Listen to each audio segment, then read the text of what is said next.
Čau! Šis ir lielisks piemērs, tagad, lai jums parādītu un pastāstītu pierēzes, kā ir būt mammai. Iepriekšējā reizē es video runāju diezgan klusu, bez, varētu teikt, bez emocijām, jo mana meita ir mājās un viņa tagad guļ, tāpat kā arī iepriekšējā reizē, un es vienkārši nevēlējos viņu piecelt.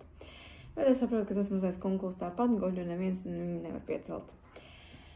Šodien, kamēr viņa guļ, parasti viņa guļ 2,5 stundas, es parasti ieplānoju sev darīt lietas priekš sevis.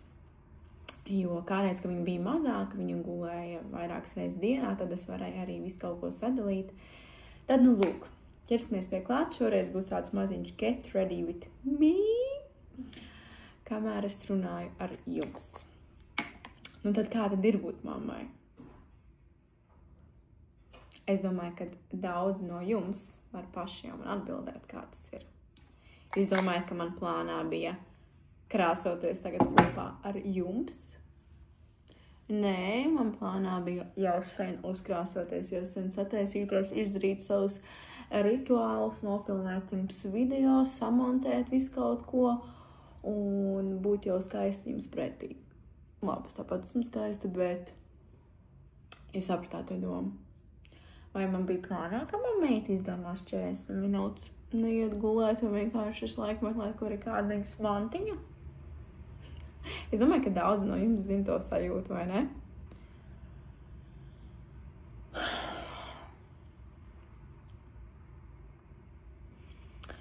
Jā, es visu laiku saņemu ziņas no jums, īpaši, kad es sāku runāt vēl vairāk par manifestāciju, tā skaļāk Instagramā, ka nav laika, nevar atrast 5 minūtes sev, nevar izdarīt to un to un to. Es jums man šeit tagad iedošu daudz trikus, kā jūs varat izdarīt daudz ko vienā laikā. Mēs taču esam sievietes, vai ne? Un beidzam visu laiku teikt, ka mums nav laika, jo tas ir vislielākais ienaidnieks jums pašiem, ka jūs sakat, ka jums nav laika, jo vairāk jūs liksiet savā galvā, savā apziņā, zemapziņā to, ka jums nav laika, tad jums arī nebūs laika. Jums nebūs tad laika. Bet ja jūs teiksiet, man ir laika, es varu izdarīt to, es varu izdarīt šito, tad jums arī būs. Vispār es gribēju padalīties šis, kā to dara visi? Kaut kā tā. Šis ir vislabākais tonālais krēms. Jo viņš ir viegls, viņš nosedz pumpas un, man liekas, viņš ir vienkārši lielisks. Diemžēl Latvijā viņi nevar iegādāties, bet, ja jums ir iespēja, tad, labākais tonālais krēms. Lūk, vēlējos paturpināt par šo, kad nav laika. Tad, kad mana meita bija maziņa. Pirmie mēneši, es vienmēr, katru reizi, kad viņa gulēja, es manifestēju, klausījos meditācijas, rakstīju afirmācijas. Kāpēc? Tāpēc, lai radītu tādu realitāti, kādu es vēlos. Un mana realitāte tagad tāda ir, kādu es rakstīju. Tad, kad viņa bija, cik viņa bija mēnešus veca? Negribu jums samalot, bet 7? Man šie 7, jā. 7 mēnešus veca. Es rakstīju katru dienu šo realitāti, kādā es dzīvoju tagad. Es ceļoju ar meitu, mēs darām, ko mēs gribam. Mēs pērkam, ko mēs gribam, bez nekādiem ierobežojumiem, un es ticu, ka daudzi no jums arī to vēlās. Bet ja jūs turpināsiet visu laiku teikt, ka jums nav laika, jūs nevarat, jums nav pat 5 minūtes, lai uzrakstītu 5 afirmācijas jums pašiem, un tā kā tad jūs radīsiet to realitāti? Kā? Mīļās mammas, mīļās sievietes, mīļās meitenes, mīļie vīrieši, kas tagad šo skatās. Jo vienmēr var atrast laiku, arī tad, kad tev ir bērns, kaut tev 5 minūtes uzrakstīt savas manifestācijas, savas afirmācijas, lai tu vispār, es gribu pajautāt jums, vai jūs vispār zinat, kāpēc ir domāt šīs afirmācijas? Lai jūs tās lietas padarītu par jūsu realitāti. Jā, jūs man tagad teiksiet, bet kā es to varu tā kā izdarīt un tā un šito. Vienkārši raksti, notici, tici tam, dzīvo savā galvā ar to, un tad tev tas viss dzīvē notiksies. Tas ir tik vienkārši. Vienkārši mazāk, kā būtu pareizs vārds, bubinam, mazāk meklējam attaisnojumus uz visu, kas ir iespējams. Ziniet, cik reizes mājās ir bijis bardaks? Nu, tā kā bardaks. Man pagājušo gadā novembrī, decembrī, šogad janvārī bija ļoti grūti ar to. Es nevarēju izturēt, kā mēs drīkstam aiziet gulēt, ka es zinu, ka viesistabā ir pilna grīda ar mantām. Nu kā? Nu nevar. Nu redz, ka var. Ņem un vienkārši ej gulēt. Tik vienkārši. Izdarīsi to rīt. Vai arī man vēl kā būtu mammai, ja? Man kaut kad nesen mana mamma bija pie manas ciemos, un viņa teica, Alis, tā kad es eju uz toaletu, aiztais tās durvis ciet. Un ziniet, tajā momentā man bija tāds, bet visus šos mēnešus, jau sanāk 2 gadiņi, ja, man nekad nav bijis moments, ka es esmu aizgājusi uz toaletu viena pati, ka nav jau viens maziņš, kurš skrien man līdzi. Un ja durvis kāreiz, ka viņi vēl nevarēja attaisīt tās durvis vaļā, tad kliedza, raudāja, un tad es sapratu, tad kāda jēga. Un tad es vienkārši taisu tās durvis vaļā, un viņas ir visu laiku vaļā. Un tas jau ir tāds ieradums. Tieši tāpat kā jūs varat darīt ieradumu, katru dienu uzrakstīt jums 5 afirmācijas, 5 manifestācijas, kādas jūs vēlaties jūsu realitātē. Tieši tāpat kā es atstāju durvis vaļā, kad eju uz toaleti. Jo tas jau man ir ieradums.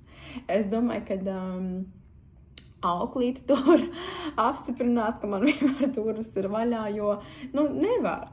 Tāpat kā tad, kad viņa vēl bija maziņa, kad viņa rāpoja, vēl īsti, jau labi, varbūt staigāja, bet netik jau droši vai ko.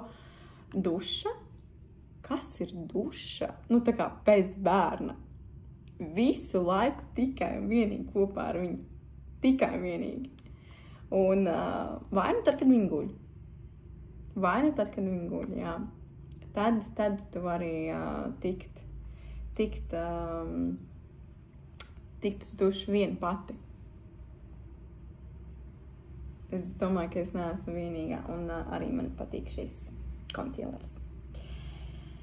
Ko es gribēju teikt?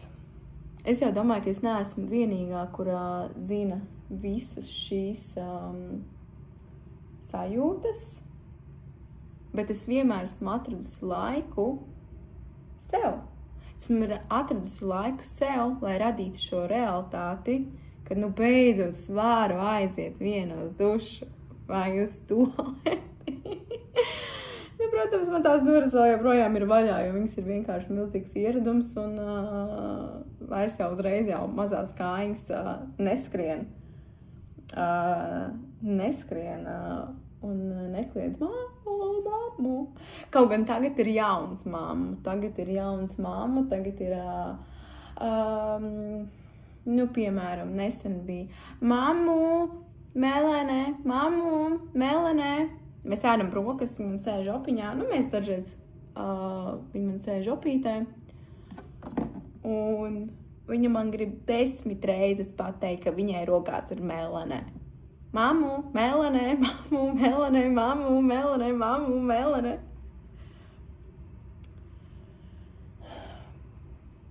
Tas ir jauki, tas ir tiešām jauki, tas ir mīļi, un tas ir tiešām, lai dažreiz ir tāds nokaitinājums tajā, tā kā, es negribu teikt nokaitinājums, bet dažreiz ir tāds, iedod man vienkārši rītu. Nu, tā kā jā, nav izgulējies. Negribās klausīties mammu Melena 10 reizes. Un es domāju, ka es neesmu vienīgā mamma, un tas ir tikai normāli. Un es vēlos atgādināt arī jums, katrai mammai, arī to, ka tas ir normāli. Dažreiz būt nogurušai, tas ir normāli, ka tu negribi kaut ko darīt. Tas ir viss normāli. Tev nav visu laiku jāuzspiež kaut kādas... Nu, tā kā es vēl gribu atgādināt to, ka tas, ko jūs redzat ideālajā Instagram family, es gribu, lai šie cilvēki beidzot īstajā kadrā pastāsta, kā ir pirms viņi filmē kaut ko vai pēc tam. Jo mums mājās arī šis video Dubajā ar makarūniem, kur mēs ēdam, viņš ir brīnišķīgs. Tas bija viens no maniem mīļākajiem momentiem ar manu meitu, bet pirms tam, jo viņa bija tikko piecēlusies, viņa man kliedza virsū 2 minūtes, un es nesapratu, kāpēc, kas ir noticis, es nezinu. Un tad es viņiem parādīju, ka mums ir viesnīca atnesusi uzdāvinājis makarūnus, un viņa, protams, bija tik laimīga, un viņa gribēja ķert un grābt. Un man ir vienkārši jāpieņem tas. Un ne jau es tagad kliekšu uz mazu bērnu, kurš nesaprot, tā kā, kas notiek, nē. Bet šāds skaists video man sanāca, bet pirms tam bija, protams, kliekšana. Un tas ir, es gribu, lai jūs tā kā saprotat, ka tā ir tā realitāte. Tā ir tā realitāte, un es gribu, lai jūs visas pārējās mammas nedomājat, ka viss ir perfekti. Nav perfekti, bet tas ir normāli. Tā ir dzīve, un nevajag sev pārmest. Vispār nevajag sev pārmest. Un, es zinu, ka es daru ne tā, kā jādara make-ups, bet tas ir tā, kā es to daru jau gadiem. Īstenībā es šo savu make-up varu izdarīt ļoti ātri, Bet tas ir jau cits stāsts, bet tas, ko es vēl gribēju pateikt, ka katrā šajā momentā jūs varat atrast laiku sev. Arī tagad es krāsojos, runāju ar jums, un pēc tam es varēšu turpināt darīt savas pārējās ikdienas lietas. Piemēram, es arī nopirku sev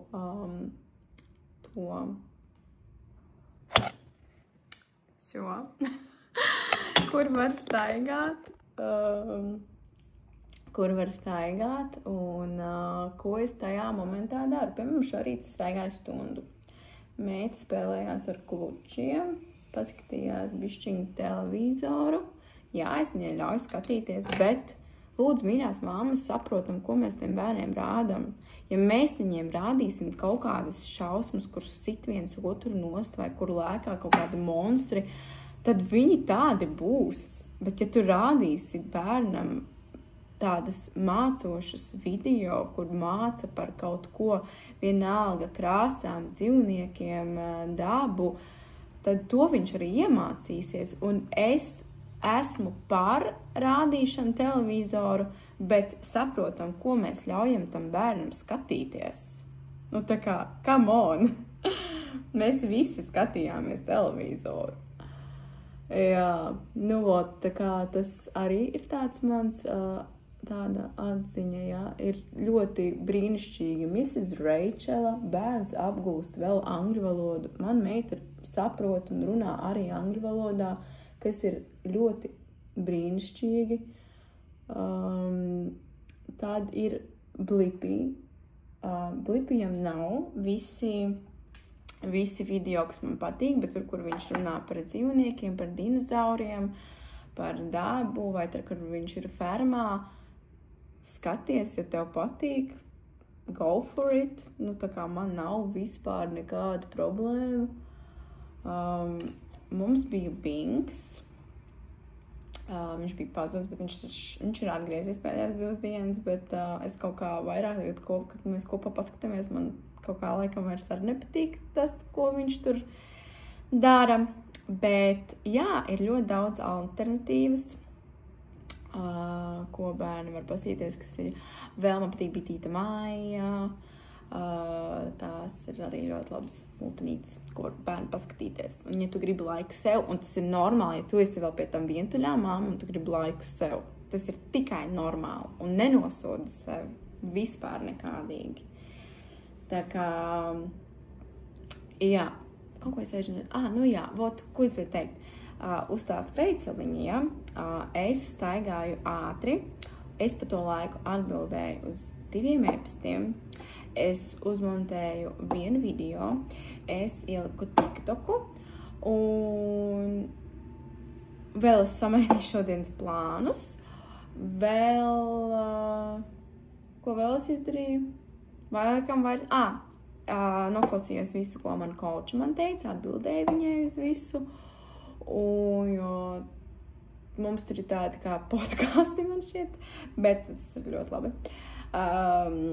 Lūk, veselu stundu pagāja, biju nostaigājusi stundu, tā kā jutos brīnišķīgi, tiešām brīnišķīgi. Es noteikti to iesaku, īpaši, ja tu esi mamma vai arī cilvēks, kurš strādā no mājām, es to arī gribu ņemt, jo mums ir dažreiz lekcijas attālināti, tad es vienkārši varu staigāt, jo... Un kas ir vēl arī normāli? Nu, tā kā es atkal esmu pieņēmusies svarā, es nesaprotu, kāpēc. Es vēlos saprast, kāpēc, jo es ēdu labi, es staigāju, nu tā kā, labi, tas ir cits temats, bet man ir jāsaprot tas. Un, bet tas ir ok. Un arī tu, mamīt, vai jebkura sieviete, kas to tagad skatās, jā, nu, ja tu arī bet tad arī kaut ko kusties, un tāpēc tas arī man bija viens liels tāds, ok, mēs jau esam 3. nedēļu mājās. Nu, jā, jūs teiksiet, izej ārā dabā pastaigā, bet ar māziņo, nu, tu nevari tā nostaigāt, kā tu nostaigāt, ja tu būtu viens pats. Tāpēc, jā, tas man ir liels palīgs.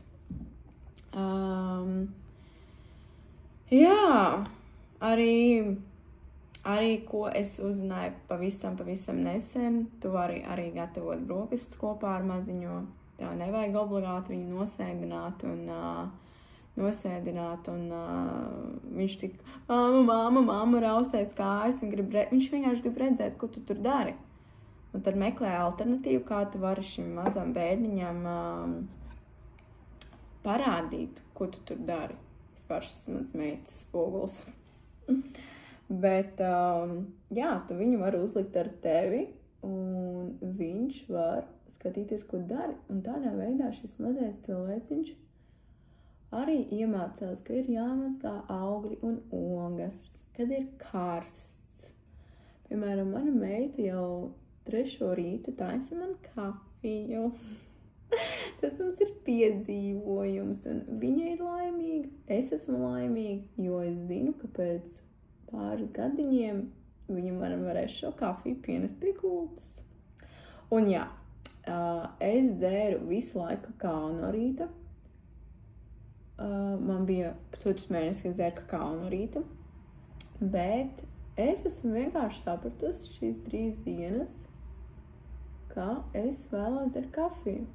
Un ziniet kas? Es sev nenosodu, es sev nepārmetu. Es dzeru arī kakao, bet vienkārši man gribās šajos rītos iet ar kafiju. Un es dzeru, un es sev nepārmetu. Jo kādreiz varbūt es sev pārmestu kaut kādas lietas, bet tagad nē.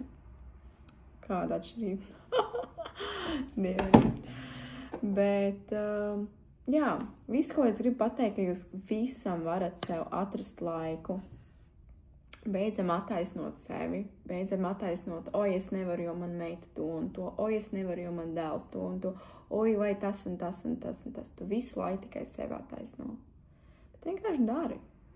Un viss izdosies dzīvē. Pilnībā viss izdosies. Un ja tu vēlies vēl lielāku palīdzību, manifestē.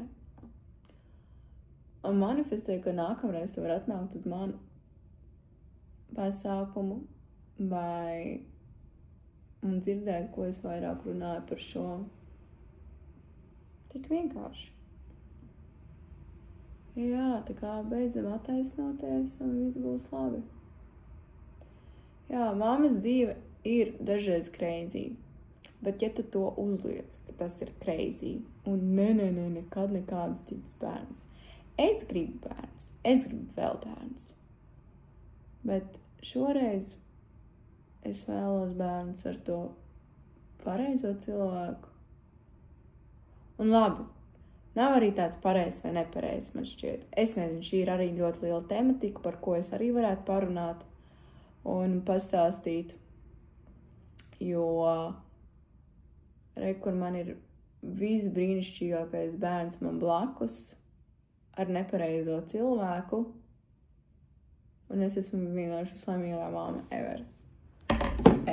Lai arī dažreiz ir tik grūti, bet es esmu tik laimīga, ka viņa ir manā dzīvē, viņa ir man ienākusi, es esmu tik laimīga, un no bērniem nav jābaidās, un es nepiekrītu šiem stāstiem par oi, vajag no sākuma tur mājas, vajag tur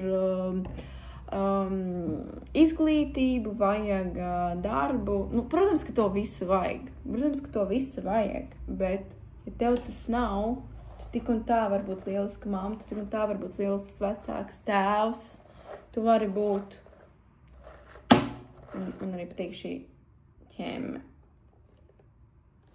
Jo ar ķemēt slapjas matus.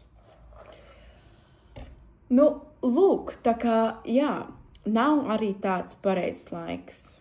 Man bija nepareizs laiks, bet tas bija vispareizākais laiks, kad man meita varēja ienākt un piedzimt un būt. Es vēlos ļoti paturpināt šo tematu, bet es domāju, par to būs vēlāk, jo bērni ir brīnišķīga laime. Bērni ir tiešām dažreiz, es esmu tik nokaitināta, dažreiz, tā kā man nav spēka, bet tas mazais pie manis pienāk, paņem man šitā tenu un vienkārši tur ākstās kaut ko, un viss tas manas dusmas vienkārši pazūd. Tā kā sekundē pazūd. Un man liekas, ka to momentu neviens cits nevar piepildīt, kā tas mazais brīnumiņš. Vai arī tagad mans vismīļākais moments ir, kad Izabela ceļās, un viņa, esmu pilnīgi grādā gribās, un viņa saka, labrīt, mamu. Un tad man ir Dievs, es raudu, vislabākais rīts. Man šķiet, man tagad kopš viņa saka, labrīt, mamma, ir vislabākie rīti, jo viņa to vēl tik mīļi pasaka. Es gribētu kādreiz to nofilmēt un nodot jums, lai jūs tiešām saprast, cik labi ir būt mammai, cik labi ir būt vecākam, lai arī cik grūti tas ir. Bet kuram nav grūti, taču visiem ir. Visiem ir bijuši kaut kādi momenti, kad ir too much, bet tie skaistie momenti vienkārši to bērnu brīnišķīgi. Tāpēc, jā, šo es arī pabeigšu. Arī pabeigšu savu make-upu. Un, jā, pavisam drīz tiksimies nākamajā video. Bye, bye!